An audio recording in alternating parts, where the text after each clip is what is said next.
अर्जुन ने भगवान श्री कृष्ण से कहा, मुझे ये जानना है कि अच्छे लोगों के साथ हमेशा बुरा ही क्यों होता है, वहीं बुरे लोग खुशहाल दिखते हैं। अर्जुन के मुंह से ऐसी बातें सुनकर श्री कृष्ण मुस्कुराए और कहा, मनुष्य जैसा सोचता है और महसूस करता है वैसा कुछ नहीं होता है, बल्कि अज्ञानता की वजह से वो सच्चाई नहीं समझ पाता है। भगवान तुम्हारे कर्मों को नजरअंदाज कर रहे हैं, यह बिल्कुल भी सत्य नहीं है। भगवान हमें कब क्या किस रूप में दे रहा है मनुष्य को समझ में नहीं आता, मगर आप अच्छे कर्म करते रहे तो भगवान की कृपा हमेशा बनी रहती है। इसलिए अपने अच्छे कर्मों को बदलना नहीं चाहिए, क्योंकि इसका फल हमें इसी जीवन में मिलता है। इसलिए मनुष्य का फर्ज है कि वो हमेशा अच्छे कर्म करते रहे, क्योंकि श्री कृष्ण ने गीता में भी बताया है, किसी के द्वारा किया गया कर्म बेकार नहीं जाता, चाहे वो अच्छा हो या बुरा। आप कितने भी अच्छे कर्म कर लो, लेकिन समाज आपके बुरे कार्यों को ही सदैव याद रखता है। इसलिए लोग क्या कहेंगे ये सोचने से बेहतर है कि आप अपना कर्म करें। जन्म लेने वालों के लिए मृत्यु उसी प्रकार निश्चित है जितना कि मरने वालों के लिए जन्म लेना। इसलिए इस विषय पर शोक मनाना व्यर्थ है। गीता में कहा गया है, जो इंसान किसी की कमी को पूरा करता है वही सही अर्थों में महान होता है। तुम्हारे साथ जो हुआ वह अच्छा हुआ, जो हो रहा है वो भी अच्छा है, और जो होगा वो भी अच्छा होगा। गीता के अनुसार जिंदगी में हम कितने सही हैं और कितने गलत हैं ये केवल दो लोग ही जानते हैं, एक परमात्मा और एक दूसरी अंतरात्मा। जब तक शरीर है तब तक कमजोरियां तो रहेगी ही, इसलिए कमजोरियों की चिंता छोड़ो और जो सही कर्म है उस पर अपना ध्यान लगाओ। श्री कृष्ण अर्जुन से कहते हैं, तुम भला क्यों रोते हो? तुमने जो खोया क्या वह तुमने पैदा किया था? आज जो तुम्हारा है वह कल किसी और का होगा, क्योंकि परिवर्तन ही संसार का नियम है। किसी का अच्छा ना कर सको तो बुरा भी मत करना, क्योंकि दुनिया कमजोर है लेकिन दुनिया बनाने वाला नहीं है। यदि कोई व्यक्ति विश्वास के साथ इच्छित वस्तु को लेकर नित्य चिंतन करता है तो वह जो चाहे वह बन सकता है। सच्चा धर्म यह है कि जिन बातों को इंसान अपने लिए अच्छा नहीं समझता उन्हें दूसरों के लिए भी प्रयोग ना करे। कोई भी व्यक्ति अपने विश्वास से बनता है, वह जैसा विश्वास करता है उसी अनुरूप बन जाता है। मन अशांत है और उसे नियंत्रित करना कठिन है, लेकिन अभ्यास से इसे वश में किया जा सकता है। मेरे लिए समस्त प्राणी समान है, ना कोई मुझे अत्यधिक प्रिय है ना ही कम, लेकिन जो मेरी भक्ति पूरे मन से करते हैं मैं सदैव आवश्यकता पड़ने पर उनके काम आता हूं। मन की शांति से बढ़कर इस संसार में कोई भी संपत्ति नहीं है।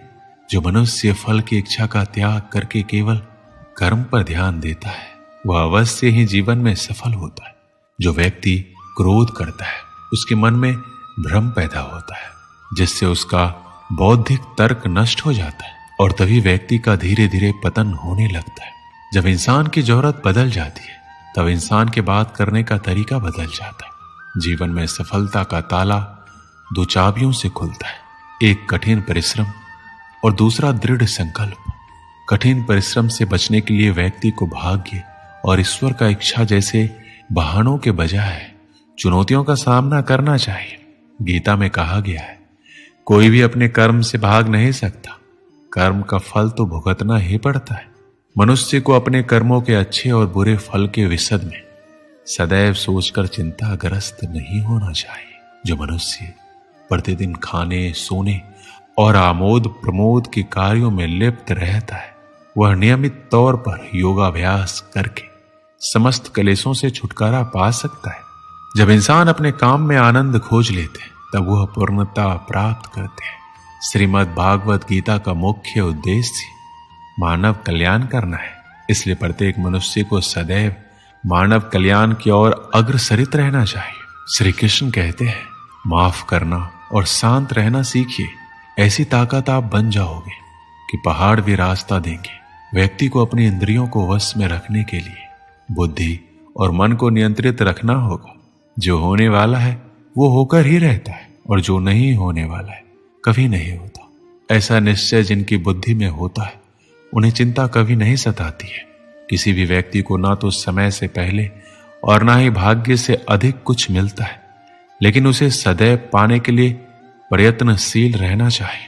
इंसान हमेशा अपने भाग्य को कोसता है, ये जानते हुए भी कि भाग्य से भी ऊंचा उसका कर्म है, जिसके स्वयं के हाथों में है। व्यक्ति को आत्मज्ञान के माध्यम से संदेह रूपी अज्ञानता को समाप्त करना चाहिए। श्री कृष्ण कहते हैं, मैं उन्हें ज्ञान देता हूं जो सदा मुझसे जुड़े रहते हैं, जो मुझसे प्रेम करते हैं। सत्य कभी दावा नहीं करता कि मैं सत्य हूं, लेकिन झूठ हमेशा दावा करता है कि सत्य मैं ही हूं। परिवर्तन संसार का नियम है। समय के साथ संसार में हर चीज परिवर्तन के नियम का पालन करती है। हालांकि मैं भूत, भविष्य और वर्तमान काल के तीनों जीवों को जानता हूं, लेकिन मुझे वास्तव में कोई नहीं जानता। मनुष्य जिस रूप में ईश्वर को याद करता है, ईश्वर भी उसे उसी रूप में दर्शन देते हैं। सज्जन व्यक्तियों को सदैव अच्छा व्यवहार करना चाहिए, क्योंकि इन्हीं के पद चिन्हों पर समान व्यक्ति अपने रास्ते चुनता है।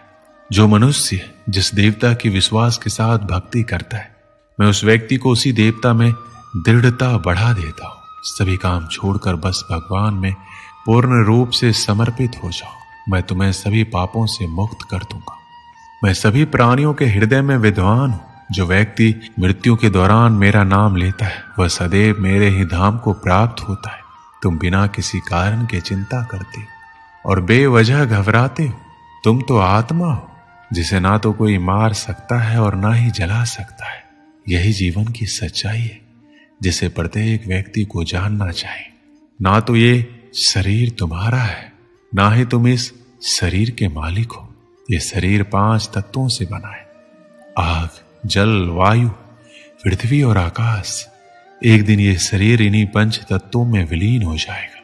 श्री कृष्ण कहते हैं, जीवन में समय चाहे जैसा भी हो, अपनों का साथ बड़ा आवश्यक होता है। सुख हो तो बढ़ जाता है, दुख हो तो बढ़ जाता है।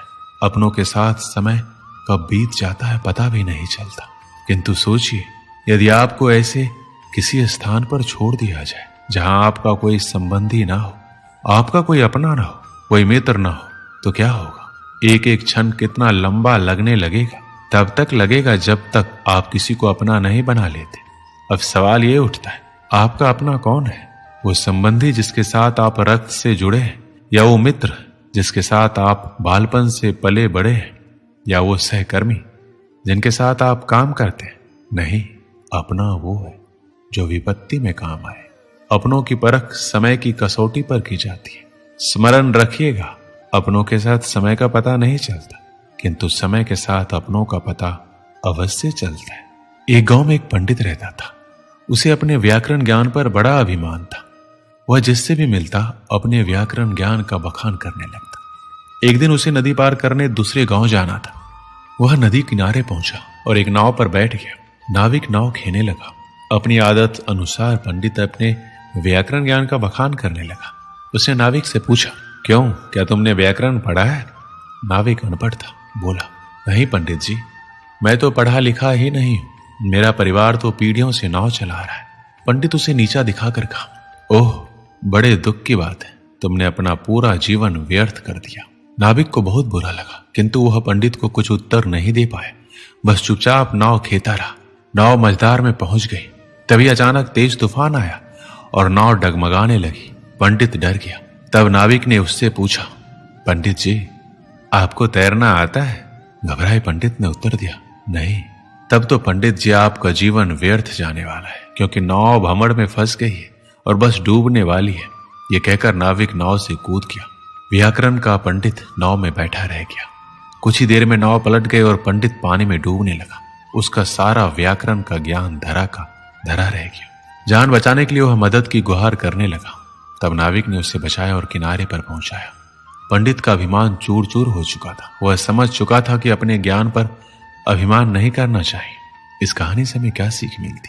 हर व्यक्ति की विभिन्न गुण होते हैं जो उनके व्यक्तित्व को आकार देते हैं। ये गुण संयमित, दयालुता, संवेदनशीलता, उद्यमिता, सामर्थ्य, आत्मनियंत्रण आदि होते हैं। हर स्थिति में व्यक्ति को अपने गुणों का सही उपयोग करना चाहिए। यदि व्यक्ति अपने गुणों का सही उपयोग करता है तो उसे आत्म संतुलन, सम्मान और सफलता मिलती है। हालांकि व्यक्ति अपने गुणों पर अधिक अभिमान करता है और उन्हें उच्चता के रूप में देखता है तो यह सब उसके लिए हानिकारक होता है। अधिक अभिमान उसके विचारों और व्यवहार में विमान पैदा करता है जो समाज में सामाजिक संबंधों को अशक्त बनाता है। हर व्यक्ति में कोई ना कोई गुण अवश्य होता है, परिस्थिति के अनुसार वह गुण काम आता है, इसलिए अपने गुण का अभिमान नहीं करना चाहिए। दोस्तों, इस वीडियो में बस इतना ही। मिलते हैं अगली वीडियो में। अपना ख्याल रखिएगा। जय श्री कृष्ण।